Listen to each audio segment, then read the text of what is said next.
வணக்கங்க. இன்னைக்கு நான் லஞ்சுக்காக என்ன ரெடி பண்றேன்றத பார்க்கலாம். நான் இன்னைக்கு சின்ன வெங்காயம், வெள்ளைப்பூடு போட்டு காரக்குழம்புங்க.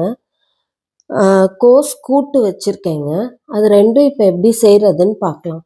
இந்த சின்ன வெங்காயம், வெள்ளைப்பூடு குழம்புக்காக நல்லெண்ணெய் தாங்க நான் ஊத்தியிருக்கேன். நல்லெண்ணெய், கடுகு, வெந்தயம், இப்போ சின்ன வெங்காயம் போட்டிருக்கேன். இப்போ வெள்ளைப்பூடு போட்டு நல்லா வதக்கணுங்க. எண்ணெயிலேயே அதை நல்லா வதக்கணுங்க. இந்த குழம்பு இப்போ நம்மளுக்கு உடம்புலாம் சரியில்லைன்னு வச்சுக்கோங்களேன். அப்போ சரியான பிறகு ஏதாவது காரமாக நல்லா சாப்பிடணும் போல இருக்கும். அப்போ இந்த குழம்பு சாப்பிட்டிங்கன்னா நல்லா இருக்குங்க. மிக்சியில் நான் என்னென்ன அரைச்சிக்கிட்டேன்னா 2 தேங்காய், கொஞ்சம் மிளகு, கொஞ்சம் சீரகம், சின்ன வெங்காயம், கொஞ்சம் வெள்ளைப்பூடு, இது எல்லாத்தையும் நல்லா பேஸ்ட்டாக மை போல் அரைச்சிக்கிட்டேங்க. அரைச்சி அந்த விழுதையும் இந்த எண்ணெயில் ஊற்றிக்கிட்டேங்க.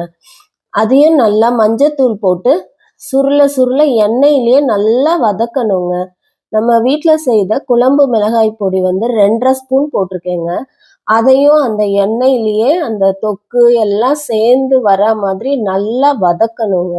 பச்சை வாசனை போகணும். ஏன்னா நம்ம பூண்டு, சின்ன வெங்காயம் எல்லாத்தையுமே அரைச்சிருக்கோம். அது நல்லா வதங்கி எண்ணெய் தனியாக வர வரைக்கும் நல்லா வதக்கணுங்க.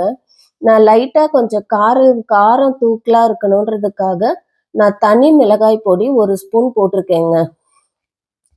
போட்டு அதை நல்லா வதக்கிட்டு உப்பு சேர்த்துக்கிறேங்க. உப்பும் சேர்த்து நல்லா வதக்குறேங்க. அதை பச்சை வாசனை போகிற வரைக்கும் நல்லா வதக்கணுங்க. வதக்கின பிறகு நம்ம அதில் தேவையான அளவு தண்ணி விட்டுக்கலாங்க. இப்போ நல்லா வதக்கணுங்க. அதை இந்த குழம்பு ஒரு தடவை செய்து வச்சுக்கிட்டிங்கன்னா 3-4 நாளைக்கு வெளியே வச்சாலே ஒன்றுமே ஆகாதுங்க. அவ்வளோ நல்லா இருக்குங்க குழம்பு. ஃப்ரிட்ஜிலலாம் வச்சிங்கன்னா 1 வாரம் கூட வச்சு சாப்பிடலாங்க. அவ்வளோ டேஸ்டியாக நல்லா இருக்குங்க இந்த குழம்பு. இப்போ நான் தேவையான அளவு தண்ணி ஊற்றிருக்கேங்க. இது நல்லா கொதித்து வரும்போது ஒரு சின்ன எலுமிச்சம்பழம் அளவு புளியை நம்ம கரைச்சி அதில் ஊற்றிக்கலாங்க. ரொம்ப புளிப்பு இருக்கக்கூடாதுங்க. லைட்டாக புளிப்பு தேவைப்படுற அளவுக்கு ஊற்றிக்கணுங்க. ஒரு சின்ன கட்டி வெல்லம் போட்டுக்கணுங்க. அப்போ தான் அந்த குழம்புக்கு ருசியை இன்னும் கூட்டி தருங்க. வெல்லம் போட்டு நல்லா கொதிக்க விட்டு எண்ணெய் பிரிஞ்சு வரும்போது நம்ம எடுத்து வச்சுக்கலாங்க. இப்போ இன்னொரு வாணலியில் பருப்பும், சின்ன வெங்காயம், வெள்ளைப்பூடை நான் நல்லா வேக வச்சுருக்கேங்க. சிறுபருப்பு போட்டிருக்கேங்க. அது வெந்த உடனே அதில் நம்ம கட் பண்ணி வச்சுருக்க கேபேஜை சேர்த்துக்கிறோங்க. நல்லா கேபேஜையும் அந்த சிறுபருப்பையும் விட்டால் அந்த கேபேஜும் ஒரு 2-3 நிமிஷத்தில் நல்லா வெந்துடுங்க. மஞ்சத்தூள் போட்டுட்டு ஒரு மிக்சி ஜாரில் நான் தேங்காய், சீரகம், பச்சை மிளகாய் காரத்துக்கு ஏற்ற மாதிரி அதை போட்டு நல்லா மை போல் அரைச்சி வச்சுருக்கேங்க. உப்பு சேர்த்துக்கணும் தேவையான அளவு. இந்த மிக்சியில் நம்ம அரைச்ச மசாலா விழுதையும் அதில் போட்டு நல்லா கிளறி விட்டு தேவையான அளவு அந்த கேபேஜ் வேகிற அளவுக்கு தண்ணி ஊற்றி நல்லா வேக விடணுங்க. வெந்ததுக்கப்புறம் நம்ம அதை தாளித்து விட்டுக்கலாங்க. நல்லா பருப்பு, கேபேஜ் எல்லாம் ஒன்று சேர நம்ம இப்போ இந்த தேங்காவோட பச்சை வாசனைலாம் போகணுங்க. அதுக்காக நல்லா அதை கொதிக்க விடுறோங்க.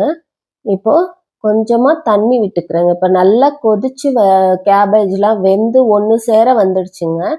இப்போது நம்ம அது தாளிப்புக்கு எண்ணெய், கடுகு, கொஞ்சம் சீரகம், கருவேப்பிலை, வெங்காயம் எல்லாத்தையும் போட்டு நல்லா வறுத்து அதில் கொட்டிடணுங்க.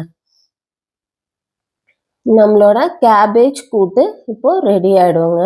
நல்லா சின்ன வெங்காயம் நல்லா வதங்கிடணுங்க அந்த எண்ணெயில்.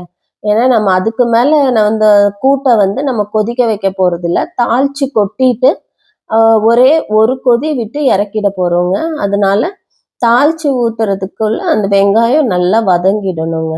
எல்லாம் இப்போ ரெடி ஆகிடுச்சுங்க. நம்ம பிளேட்டிங் பண்ணிடலாங்க.